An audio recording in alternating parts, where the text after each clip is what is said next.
On est à la Cité des Sports d'Issy-les-Moulineaux où on organise pour la deuxième fois le tournoi de basketball Special Olympics France. En parallèle, on met en place des parcours moteurs pour les athlètes en situation de handicap plus lourds et qui du coup ont plus de mal et ne peuvent pas pratiquer par exemple le basketball ou des sports collectifs. Et l'escalade, accessible à tous évidemment, pour l'appréhension des risques et pour découvrir de nouvelles sensations aussi. Ce que j'aime dans le basket, c'est l'amusement, le travail en équipe. S'ils sont bons ou gentils, l'important c'est jouer avec eux.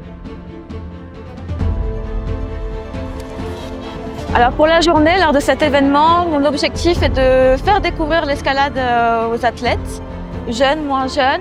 Certains sont plus à l'aise et du coup prennent du plaisir, puis pour d'autres il faut les accompagner et ils arrivent à dépasser la peur, ils arrivent à montrer des bonnes capacités, puis toujours dans le plaisir, dans le sourire, donc c'est vraiment très agréable de les accompagner. L'accès à la santé visuelle peut être compliqué pour les athlètes porteurs d'un déficit mental. L'idée, c'était de proposer aux athlètes présents un dépistage visuel.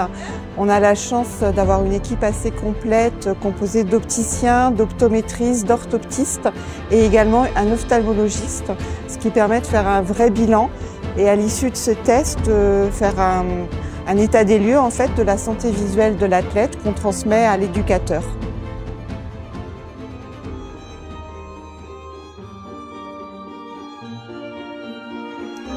Donc l'ambiance sur les événements Special Olympics, ce que moi j'adore, c'est que c'est toujours dans le plaisir, dans la joie, on s'amuse.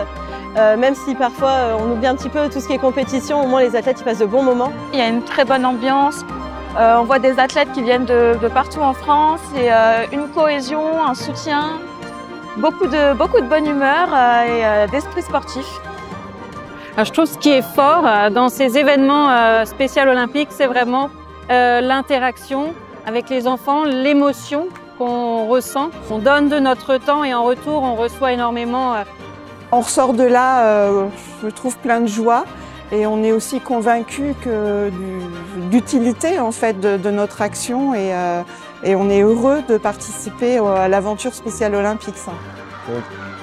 À la fin de la première journée, le jeudi soir, on organise une boom où tous les athlètes se réunissent et peuvent danser ensemble autour de musique qu'ils aiment. C'est vraiment libérateur pour les athlètes de pouvoir se retrouver dans un contexte qui n'est pas de compétition, où il n'y a pas forcément de la pression du tournoi, l'enjeu des matchs. C'est des souvenirs qu'eux ne peuvent pas oublier. Même nous, pour les éducateurs, c'est juste incroyable. Les jeunes nous reparlent encore des événements d'il y a un an ici, de cet été à Lyon. Donc c'est juste ultra fédérateur, c'est enrichissant. Amusant, génial et extraordinaire.